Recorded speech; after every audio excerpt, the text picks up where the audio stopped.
Assalamu alaikum wa rahmatullahi wa barakatuhu. May the peace and blessings of Allah, of God, be upon you all. A very quick note for everybody. Allah says in the Quran, أَفَلَا يَتَدَبَّرُونَ الْقُرْآنِ. Do they not reflect upon the Quran, or are there locks on their hearts?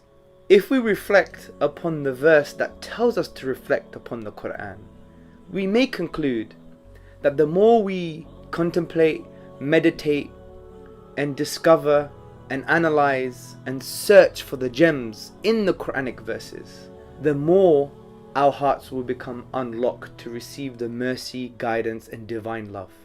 Because brothers and sisters and friends, the Quran is an ocean, and we must do tadabbur, reflection and pondering upon this book as Allah tells us. And the more we ponder, we take an ayah, we take a verse, and we find out, what does it mean for me? What does Allah want me to do concerning this verse? How does it affect my spiritual and social DNA? How am I supposed to act and live and behave? How am I supposed to be? Meaning, what kind of state should I be in? So I want to encourage all the brothers and sisters and friends to really engage with the Quran from this perspective, because the Quran wants to be engaged with. Because the Quran was sent down for the whole of humanity, and human beings are thinking human beings.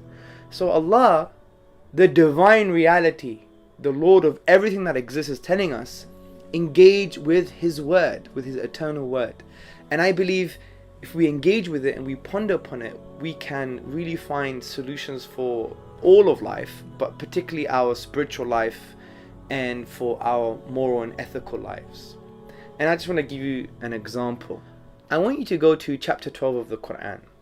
It has become my favorite chapter.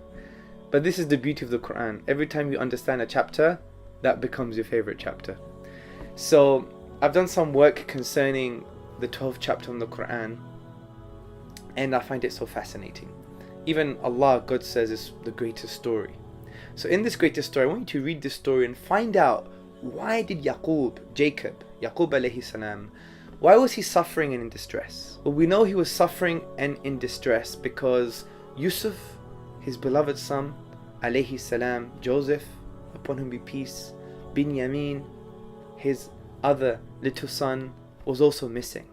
And he was in distress, where he says in the chapter 12 verse 86, I only complain of my suffering and grief to Allah, and I know from Allah that which you do not know.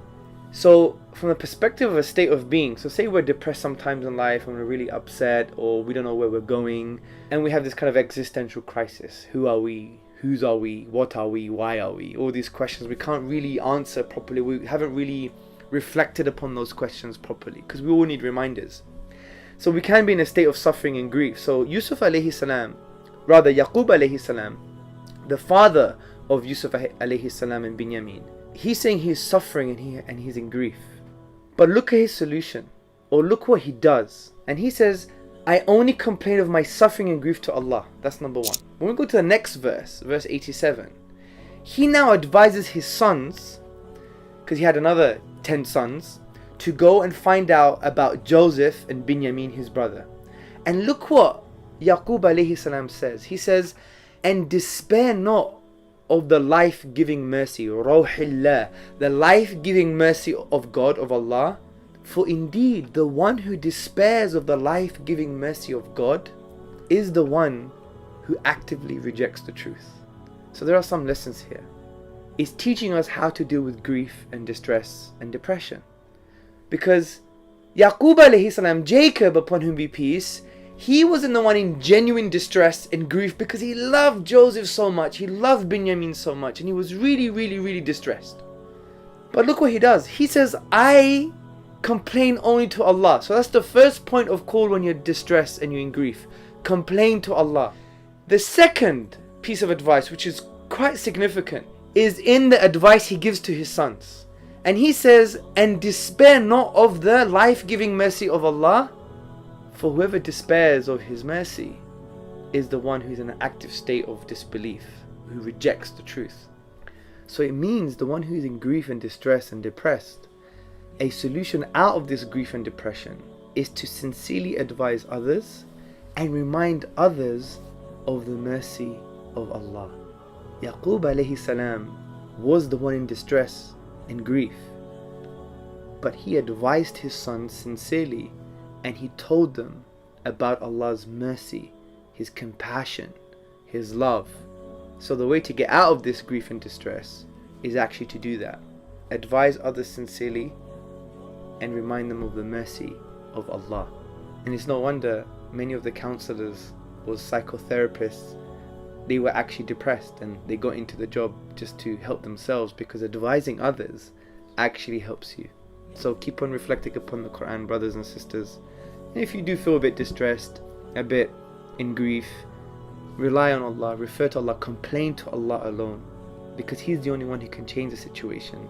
Number 2, sincerely advise others. Number 3, remind others sincerely of the life-giving mercy of your Lord, Allah subhanahu wa ta'ala.